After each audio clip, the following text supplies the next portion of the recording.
नमस्कार दोस्तों, स्वागत है आज की इस लेटेस्ट वीडियो में जिसमें हम आपको सामान्य ज्ञान के महत्वपूर्ण प्रश्न के बारे में एक क्लास में बहुत इंपॉर्टेंट क्लास है। इसमें सही तरीके के क्वेश्चंस रहेंगे। आप प्रीवियस ईयर एग्जाम को जब देखेंगे तो आपको पूरा क्लियर हो जाएगा कि इसी लेवल के आप लोगों के एग्जाम में क्वेश्चंस बनते हैं। तो फोकस आप सामने रखना, बहुत आसान तरीके से आपको हर क्वेश्चन समझ में आ जाएगा। शुरू करते हैं आज का पहला क्वेश्चन। बस आप शुरू से अंत तक देखना तो आपको पूरा क्लियरिटी हो जाएगी। तो शुरू करते हैं आज का पहला क्वेश्चन क्या है उसके बारे में। तो पहला क्वेश्चन आपका इस तरीके से ही है जिसमें बोल रहा है कि भारत में मतदान की आयु सीमा क्या है। तो भारत में जो मतदान यानी कि जो हम वोट करते हैं उसकी आयु सीमा है 18 वर्ष, यानी कि 18 वर्ष से हम किसी भी यानी कि जो वोट पड़ता है यानी कि मतदान देने का आपको अधिकार मिलता है। ये आपको क्लियर होना चाहिए, बहुत ही इंपॉर्टेंट एग्जाम के पॉइंट ऑफ व्यू से। एंड उसके बाद अगले क्वेश्चन के बारे में बात करें तो अगला क्वेश्चन भी आपका बहुत इंपॉर्टेंट है। इसमें मेंशन किया है, बोल रहा है कि संविधान का जनक किसे कहा जाता है। तो जो संविधान के जनक हैं आपके वो डॉक्टर भीमराव अंबेडकर हैं। ये आपको क्लियर होना चाहिए, बहुत इंपॉर्टेंट क्वेश्चन है। ये सभी क्वेश्चन एग्जाम के पॉइंट ऑफ व्यू से बहुत ही इंपॉर्टेंट है। एंड उसी प्रकार तीसरा नंबर क्वेश्चन ये भी अपने आप में खास है। इसमें बोल रहा है कि राष्ट्रपति आपातकाल कब लगाया जा सकता है। तो अनुच्छेद 352 के अंतर्गत यानी कि अनुच्छेद 352 के अंतर्गत राष्ट्रपति आपातकाल लगा सकते हैं आप। ये आपको समझ हो गया होगा, बहुत ही इंपॉर्टेंट क्वेश्चन है, बस फोकस आप सामने रखना। उसके बाद अगले क्वेश्चन के बारे में बात करें तो अगला क्वेश्चन भी आपका बहुत इंपॉर्टेंट है। इसमें मेंशन किया है कि लोकपाल का संबंध यानी कि जो लोकपाल का संबंध किससे है। तो लोकपाल का संबंध भ्रष्टाचार से है, ये आपको क्लियर होना चाहिए। एंड उसी प्रकार नंबर क्वेश्चन के बारे में बात करें तो ये भी आपका यानी कि जो पांचवा क्वेश्चन 5 नंबर क्वेश्चन है। इसमें मेंशन किया है कि सांसद के दो सदन कौन कौन से हैं। यानी कि जो सांसद होता है आपका उसमें दो सदन होते हैं, एक होता है लोकसभा और एक होता है राज्यसभा। तो लोकसभा का कार्य क्या होता है और राज्यसभा का कार्य क्या होता है। तो ये जो होते हैं वो सदन के अंतर्गत आते हैं, यानी कि जो सांसद में दो सदन होते हैं, एक लोकसभा होता है एक राज्यसभा। ये आपको क्लियर होना चाहिए। एंड उसी प्रकार 6 नंबर क्वेश्चन के बारे में बात करें, ये भी अपने आप में बहुत इंपॉर्टेंट है कि भारतीय संविधान की प्रस्तावना कितने शब्द हैं। तो जो आपके भारतीय संविधान का प्रस्तावना है उसमें 85 शब्द यानी कि 85 शब्द हैं, ये आपको क्लियर होने चाहिए। जो भारतीय संविधान की प्रस्तावना में कितने शब्द हैं, तो 85 शब्द हैं, ये भी आपको प्रॉपर समझ होना चाहिए। तो उम्मीद करता हूं अभी तक आप इन सभी क्वेश्चन को बहुत आसानी से समझ गए होंगे। बहुत इंपॉर्टेंट क्लास रहेगा, बस शुरू से अंत तक आपको फोकस सामने रखना होगा, तब आप लास्ट तक हर क्वेश्चन को बहुत इजीली समझ पाएंगे। चाहे आप किसी भी एग्जाम की तैयारी कर रहे हैं, एसएससी, रेलवे या आपके जितने भी कॉम्पिटिटिव एग्जाम की तैयारियां होती हैं, अगर उनमें जीके आएगा तो उनके एग्जाम की पॉइंट ऑफ से इंपॉर्टेंट है। आपको ये नहीं देखना आप इस एग्जाम की तैयारी कर रहे हैं, बल्कि आपको हर एक एग्जाम की पॉइंट ऑफ से समझना चाहिए, क्योंकि जीके जो होता है वो हर एक एग्जाम में उतने ही मार्क्स का आता है, यानी कि 25 क्वेश्चन हर एक एग्जाम में इसका रहता है टारगेट। किसी किसी एग्जाम में ये ज्यादा भी हो सकता है लेकिन कम नहीं होता 25 क्वेश्चन से। तो आपको फोकस सामने रखना होगा, एग्जाम के पॉइंट ऑफ व्यू से इंपॉर्टेंट क्लास है। तो बढ़ते हैं अगले क्वेश्चन के बारे में। अगला क्या है उसके बारे में, तो अगला बहुत इंपॉर्टेंट है। इसमें मेंशन किया है आपका, जिसमें बोल रहा है कि भारत का सर्वोच्च पद कौन सा है। तो भारत का जो सर्वोच्च पद है वो आपका राष्ट्रपति का सर्वोच्च पद होता है। एंड उसी प्रकार 8वां क्वेश्चन ये भी अपने आप में मेंशन किया है कि संविधान दिवस कब मनाया जाता है। तो 26 नवंबर को संविधान दिवस को हम सेलिब्रेट करते हैं यानी कि मनाते हैं। ये भी आपको बहुत इजीली समझ में आ गया होगा। एंड उसी प्रकार अगले क्वेश्चन के बारे में बात करें तो अगला क्वेश्चन आपका है, इसमें बोल रहा है बहुत इंपॉर्टेंट ये भी है, यानी कि जो संविधान का निर्माण कितने दिन लगे थे। तो आपका जो संविधान, आज हम जो संविधान में हर पॉइंट को वहां पर पढ़ते हैं, कौन आर्टिकल किस तरीके से किस भाग में है, तो उसका निर्माण कितने दिन में हुआ था ये आपको समझ होना चाहिए। तो 2 वर्ष 11 माह और 18 यानी कि 18 दिन में आपका संविधान का निर्माण हुआ था। तो इस तरीके से उसको उसके जो जनक है उनके बारे में आपको हम इस क्लास में डिस्कस किया है। तो उसके जो जनक है वो डॉक्टर भीमराव अंबेडकर। तो इस तरीके से आपको यहाँ तक सभी क्वेश्चन बहुत आसानी से समझ आ गया होगा, बहुत ही इंपॉर्टेंट है। एंड उसके बाद बढ़ते हैं अगला क्वेश्चन क्या है उसके बारे में। तो अगला क्वेश्चन भी अपने आप में खास है। इसमें मेंशन किया है कि भारतीय गणराज्य की स्थापना कब हुई थी। तो 26 जनवरी 1950 को, यानी कि 26 जनवरी 1950 को भारतीय गणराज्य की स्थापना हुई थी, ये आपको प्रॉपर समझ होना चाहिए। एंड उसके बाद 11th नंबर क्वेश्चन के बारे में बात करें, ये भी अपने आप में बहुत इंपॉर्टेंट है कि पानी का जो रासायनिक सूत्र होता है, नॉर्मल लाइफ में आप इनका डेली यूज करते हैं तो इसका रासायनिक सूत्र भी आपका पता होना बहुत जरूरी होता है, यानी कि आपको क्लियर भी होगा कि जो पानी का रासायनिक सूत्र होता है वो H2O, जिसको नहीं पता होगा वो भी सीख जाएगा, क्योंकि कुछ चीजें आपको नहीं पता रहती हैं तो उनके बारे में आपको समझ होना चाहिए। ऐसा नहीं होता है कि जिनको पता है सबको पता होना चाहिए, ये आपको क्लियर हो गया होगा, ये भी बहुत इंपॉर्टेंट है। एंड उसी प्रकार 12th नंबर के बारे में बात करें तो ये भी अपने आप में बहुत इंपॉर्टेंट है। इसमें मेंशन किया है कि मनुष्य के शरीर में सबसे बड़ी हड्डी कौन सी है, तो मनुष्य की शरीर में सबसे बड़ी जो हड्डी है वो है जांग की हड्डी, लेकिन उसका नाम क्या होता है, तो फीमर। ये आपको प्रॉपर समझ होना चाहिए, बहुत इंपॉर्टेंट है, जीएस के पोर्शन से क्वेश्चन है। तो इस तरीके से आपको दिख रहे होंगे पॉलिटी के हमने डिस्कस किए, ये जीएस का चल रहा है, तो इस तरीके से आपका हर तरीके के क्वेश्चन इसमें मेंशन है, आप शुरू से अंत तक रहेंगे तो आपको समझ आ जाएगा। एंड उसके बाद अगले क्वेश्चन के बारे में बात करें तो अगला क्वेश्चन आपका बहुत इंपॉर्टेंट है, सीधे एग्जाम में पूछे जाने वाला क्वेश्चन है कि प्रकाश की गति यानी कि निर्वात में जो होती है वो 3 × 10⁸ मीटर प्रति सेकंड, यानी कि ये प्रकाश की निर्वात में गति बोल रहा है, ये आपको क्लियर होना चाहिए। एंड उसी प्रकार 14 नंबर क्वेश्चन ये भी अपने आप में बहुत इंपॉर्टेंट है, इसमें बोल रहा है पृथ्वी सूर्य के चारों ओर कितने दिनों में घूमती है, तो 365 यानी कि 365 दिन पृथ्वी जो होती है वो सन के चारों तरफ क्या करती रहती है, घूमती रहती है, आपको क्लियर होना चाहिए, बहुत इंपॉर्टेंट है। एंड उसी प्रकार अगला क्वेश्चन आपका जो है वो 15 नंबर, ये भी बहुत इंपॉर्टेंट है।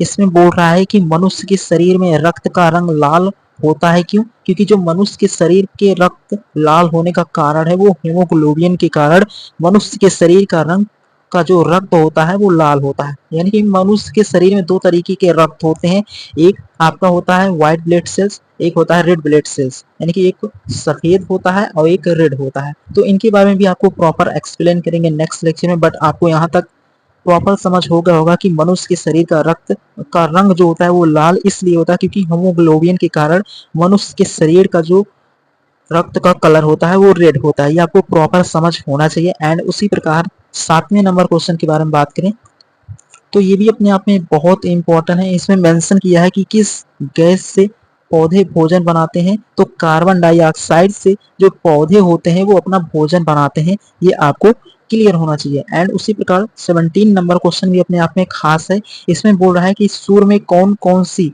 गैस मुख्य रूप से होती है, तो हाइड्रोजन और हीलियम, ये आपको बहुत इंपॉर्टेंट ये भी था, ये आप समझ गए होंगे कि जो आपका सन होता है उसमें मुख्य रूप से दो गैसेस उपस्थित होती हैं, एक हाइड्रोजन होता है एक हीलियम, ये आपको प्रॉपर समझ होना चाहिए, ये आप बहुत इजीली समझ गए होंगे, ये आपको बहुत आसानी से समझ आ गया होगा। एंड उसी प्रकार 18 नंबर क्वेश्चन अपने आप में खास है, ये भी इसमें मेंशन किया है कि एंड अगला क्वेश्चन आपका बहुत इंपॉर्टेंट है जो है 18वां क्वेश्चन, इसमें बोल रहा है कि बिजली का आविष्कार किसने किया था, तो बेंजामिन फ्रैंकलिन ने बिजली का आविष्कार किया था, ये आपको प्रॉपर समझ होना चाहिए, बहुत इंपॉर्टेंट है एग्जाम के पॉइंट ऑफ व्यू से। एंड उसी प्रकार अगले क्वेश्चन के बारे में बात करें तो अगला क्वेश्चन भी आपका बहुत इंपॉर्टेंट है, यहाँ तक आप उम्मीद करता हूँ बहुत आसान तरीके से समझ के होंगे। तो अगले क्वेश्चन के बारे में बात करें तो अगला क्वेश्चन क्या है आप उसको समझना होगा। तो अगला 19 क्वेश्चन बहुत इंपॉर्टेंट है, इसमें मेंशन किया है, यहाँ पर मेंशन किया है कि जो बल्ब का फिलामेंट किससे बनता है, तो टंगस्टन से बल्ब का फिलामेंट बनता है, ये आपको प्रॉपर समझ होना चाहिए, बहुत इंपॉर्टेंट क्वेश्चन है। एंड उसी प्रकार अगले क्वेश्चन के बारे में बात करें जो 20 नंबर क्वेश्चन है, इसमें मेंशन किया है कि ओजोन परत किस गैस से बनी होती है, तो ऑक्सीजन, यानी कि जो होता है ओजोन परत वो आपका ऑक्सीजन O3 से ओजोन परत का निर्माण होता है, ये आपको क्लियर होना चाहिए, बहुत इंपॉर्टेंट है। एंड उसी प्रकार 21 है, ये भी अपने आप में बहुत इंपॉर्टेंट है, इसमें मेंशन किया है कि ध्वनि की गति सबसे अधिक कहाँ होती है, तो आपका ठोस में होता है, ये आपको क्लियर होना चाहिए। ये आपके 21 क्वेश्चन यहाँ तक समाप्त होते हैं। तो ओवरऑल आप इन सभी क्वेश्चन को यहाँ तक बहुत आसानी से समझ गए होंगे, बहुत ही इंपॉर्टेंट है। एंड उसके बाद अगले क्वेश्चन के बारे में बात करें तो अगला क्वेश्चन भी आपका बहुत इंपॉर्टेंट है। तो इस तरीके से इसमें मेंशन किया है, आपसे पूछ रहा है कि सबसे हल्की धातु कौन सी होती है, तो जो सबसे हल्की धातु होती है वो आपका पीरियोडिक टेबल का 3rd नंबर जो होता है, यानी कि पहला हाइड्रोजन होता है, दूसरा हीलियम होता है, तीसरा लिथियम। तो जो सबसे हल्की धातु होती है पीरियोडिक टेबल में आपको क्लियर हो गया होगा वो लिथियम होता है। आप पीरियोडिक टेबल के बारे में भी आपको प्रॉपर समझ होगा। इस तरीके से उसका जो तीसरा है वो आपका लिथियम, यानी कि इसका परमाणु क्रमांक 3 होता है और ये सबसे हल्की धातु भी होता है, वो होती है लिथियम। ये आपको प्रॉपर समझ हो गया होगा। एंड उसी प्रकार 23 के बारे में बात करें, इसमें पूछ रहा है कि पानी कब यानी कि जो पानी उबलता है उसका बिंदु कितना होता है, तो 100 डिग्री सेल्सियस पर पानी आपका उबलने लगता है। ये भी आपको प्रॉपर समझ हो गया होगा। एंड उसके बाद 24 के बारे में बात करें तो ये भी आपका बहुत इंपॉर्टेंट है कि जो आप जानते होंगे 21 यंत्र से भूकंप मापा जाता है, तो सिस्मोग्राफ से आप भूकंप को मेजर करते हैं। ये आपको भूकंप को मेजर करने की जो पैमाना होता है वो सिस्मोग्राफ से आप उसको मेजर करते हैं। तो ओवरऑल 24 क्वेश्चन को भी बहुत इजीली समझ गए होंगे। एंड उसके बाद अगले क्वेश्चन के बारे में बात करें तो 26 है, इसमें बोल रहा है बहुत इंपॉर्टेंट है। इसमें मेंशन किया है कि पृथ्वी पर जीवन किस गैस के बिना संभव नहीं है, तो ऑक्सीजन जो एक गैस है उसके बिना पृथ्वी पर जीवन संभव नहीं है, क्योंकि मनुष्य को जीवित रहने के लिए ऑक्सीजन की जरूरत पड़ती है। ये आपको समझ हो गया होगा। एंड उसी प्रकार 27 के बारे में बात करें तो 27 भी अपने आप में बहुत इंपॉर्टेंट क्वेश्चन है। इसमें मेंशन किया है कि सबसे कठोर पदार्थ कौन सा है, तो सबसे जो कठोर पदार्थ है वो आपका हीरा है। ये आपको प्रॉपर समझ होना चाहिए। एंड उसी प्रकार अगला क्वेश्चन क्या है उसके बारे में आपको समझना होगा। 28 इसमें मेंशन किया है कि सूरज का प्रकाश किस प्रकार की ऊर्जा है, तो सौर ऊर्जा है। जो सूरज का प्रकाश है वो सौर ऊर्जा है, ये आपको प्रॉपर समझ होना चाहिए। एंड उसके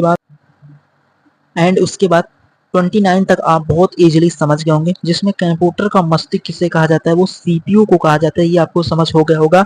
उसी प्रकार 13 नंबर क्वेश्चन है, इसमें मेंशन किया है कि कौन सा ग्रह लाल रंग कहलाता है, तो मंगल ग्रह को लाल रंग का ग्रह कहा जाता है। ये आपको क्लियर होना चाहिए। एंड उसके बाद अगला क्वेश्चन ये भी बहुत इंपॉर्टेंट है। तो इस तरीके से भारत की जो मुद्रा है वो रुपया है, ये आपको क्लियर होना चाहिए। तो ओवरऑल आप इस तरीके से टॉप 13 क्वेश्चन के बारे में बहुत आसानी से यहाँ तक समझ गए होंगे। बहुत इंपॉर्टेंट क्लास था। तो उम्मीद करता हूँ आप इस तरीके से अगर फोकस सामने रहा होगा तो इन क्वेश्चन को, तो उम्मीद करता हूँ आप यहाँ तक सभी क्वेश्चन को बहुत आसानी से समझ गए होंगे। बढ़ते हैं अगले क्वेश्चन के बारे में जो कि और इम्पोर्टेंट है।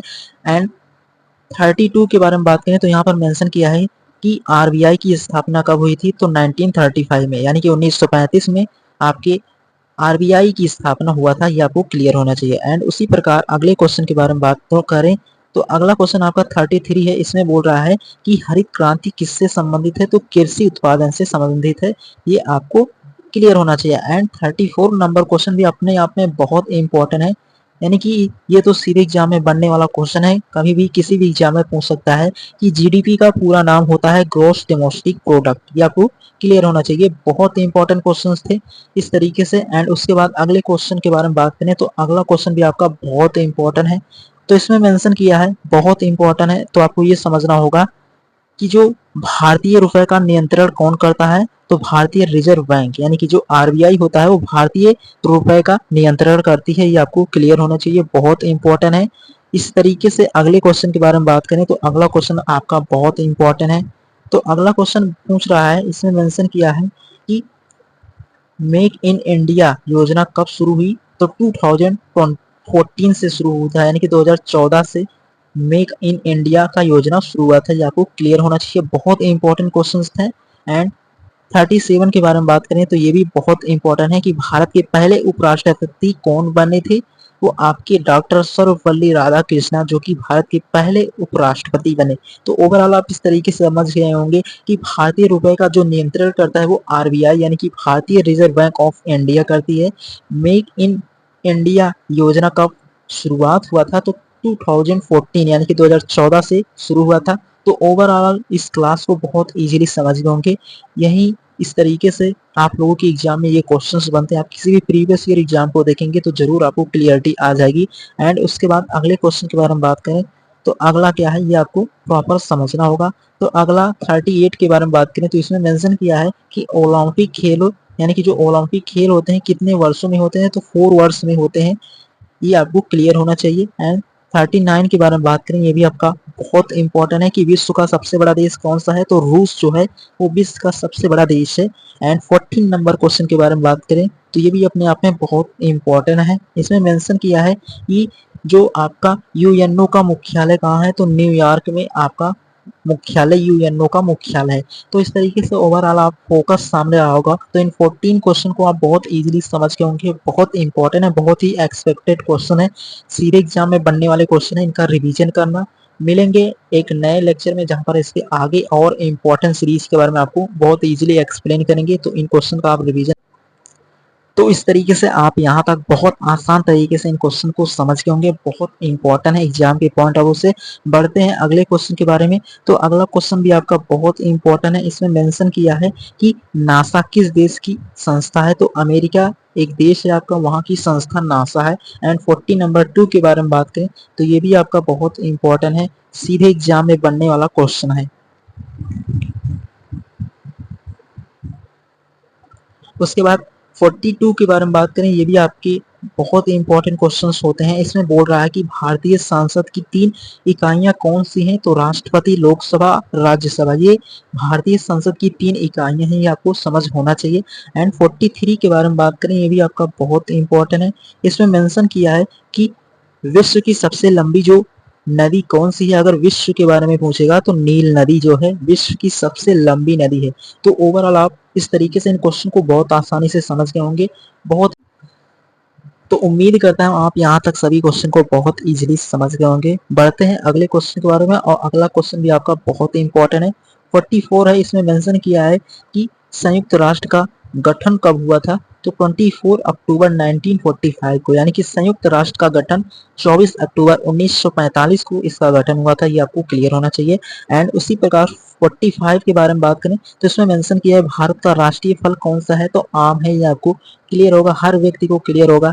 एंड उसी प्रकार 46 के बारे में बात करें तो भारत का जो राष्ट्रीय पशु है वो बाघ है। ये भी आपको क्लियर होना चाहिए। बहुत इंपॉर्टेंट क्वेश्चंस हैं ये सभी एग्जाम के पॉइंट ऑफ से। एंड उसके बाद अगले क्वेश्चन के बारे में बात करें तो अगला 47 है। इसमें मेंशन किया है, पूछ रहा है कि भारत का जो राष्ट्रीय पक्षी है वो मोर है। ये आपको क्लियर होना चाहिए। एंड उसी प्रकार 48 नंबर क्वेश्चन भी आपका बहुत इंपॉर्टेंट है। इसमें मेंशन किया है कि भारत का राष्ट्रीय खेल क्या है, तो हॉकी है। ये आपको समझ हो गया होगा। तो इस तरीके से ये जो राष्ट्रीय खेल, राष्ट्रीय पक्षी या राष्ट्रीय गीत क्या है, तो वो आपका वंदे मातरम है। वो भी कहाँ का, भारत का जो राष्ट्रीय गीत है वो वंदे मातरम है। ये आपको क्लियर हो गया होगा। बहुत इंपॉर्टेंट है एग्जाम के पॉइंट ऑफ व्यू से। एंड अब बात करें आज के लास्ट क्वेश्चन के बारे में, तो आज का जो लास्ट क्वेश्चन है वो है आपका राष्ट्रीय, यानी कि भारत का राष्ट्रगान क्या है, तो जन गण मन ये है भारत का राष्ट्रीय क्या है, आपका राष्ट्रीय गान। ये आपको क्लियर होना चाहिए। तो ओवरऑल आप इस तरीके से टॉप 14 क्वेश्चन के बारे में बहुत इजीली समझ गए होंगे। ये आपके 15 क्वेश्चन एग्जाम के पॉइंट ऑफ से बहुत इंपॉर्टेंट है। फोकस सामने रहा होगा तो अंत तक आप हर क्वेश्चन को समझ गए होंगे और आपको एक क्लियरिटी आ गई होगी कि इसी तरीके से आप लोगों के प्रीवियस ईयर एग्जाम में क्वेश्चंस बनते हैं। तो मिलेंगे नेक्स्ट क्लास।